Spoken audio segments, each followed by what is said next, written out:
I were to come here and say, hey, I'm raising capital to buy real estate, there's probably not too many people here that are going to say, hey, I want to put money into a real estate deal, because they're trying to raise money for their own deals, or they have their own deals and their own people already.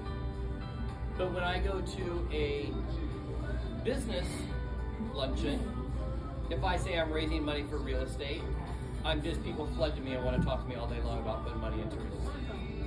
When I go talk to real estate groups, I say I'm raising money to buy businesses.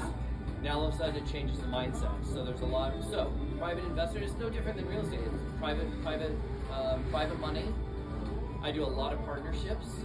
A lot of people just need like some consulting, so you can go in and create we call it CFE, consulting for equity. So I have a lot of deals where I'll go in and I'll say to Ken, I can help you grow your business, and I want 10 grand or 10K a month in profits and 10% equity, right? And say yes or no, we can negotiate around. But it is, I would actually say that it is more creative and there are less rules than in real estate, because in real estate it's all contractual and there's tax implications and there's plotted land points and you got to deal with footings and codes and all of that.